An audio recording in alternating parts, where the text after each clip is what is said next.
Mastering the hot throw in your candle is really going to elevate your candle making game. First, to clarify, hot throw is the fragrance that a candle gives off when it's lit, and cold throw is the fragrance that a candle gives off when it's unlit. So to get the best hot throw out of your candle, the most important thing that you can do is pay attention to details. There are a lot of very small details, or they seem like they're very small, that make a huge difference in your candle. The 5 factors that influence hot throw in your candle are wax quality, wick selection, fragrance oil quality, curing, and the container you choose. So the first thing you want to think about is wax quality. And I know that sounds like common sense, but really think about what it is that you're making. So I'm going to focus on soy wax, but this is true for any type of wax. You are going to want to look for a high quality soy wax that's made for containers. So these soy wax are optimized for scent throw, and they're also optimized to adhere to your container.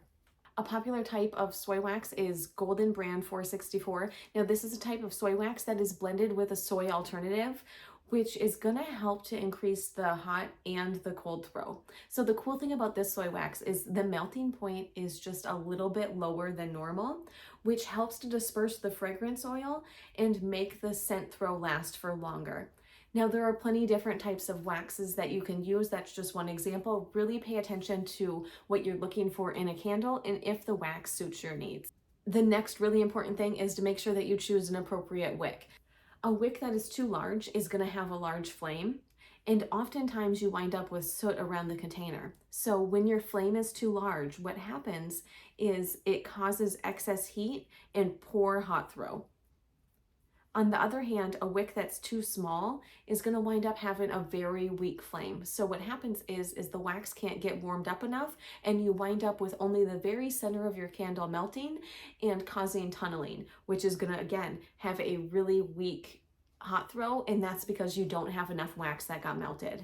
So how do you choose the right wick? A very important thing is the size of your container. The diameter of the candle jar is going to dictate the wick size that we should get. The second very most important thing to ensuring we have the right wick size and the right type of wick is to do a burn test. And I'm going to say this over and over. You want to do a burn test, and when looking at the wick, we are going to look at flame stability, wax consumption, and hot throw. Next is choosing and using fragrance oils. So quality matters with fragrance oils. You want to make sure that you're using a high quality fragrance oil that's specifically designed for candle making.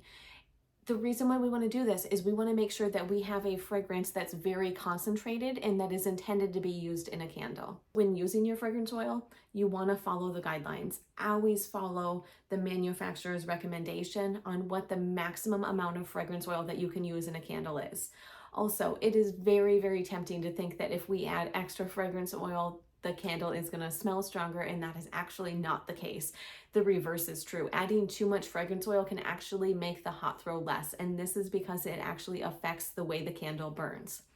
Oftentimes with fragrance oil going a little bit lower than what the max rate is will give you a stronger smelling candle. For example, if the candle fragrance oil says it can be used at a max of 10%, sometimes using it at 8% is going to give you the strongest scent throw. The key to this is to test. See what percent works best with your wax, and doing a few tests can help you optimize your hot throw.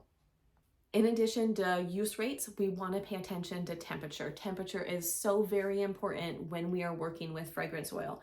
In soy wax, the fragrance oil should always be added between roughly 175 and 180 degrees Fahrenheit.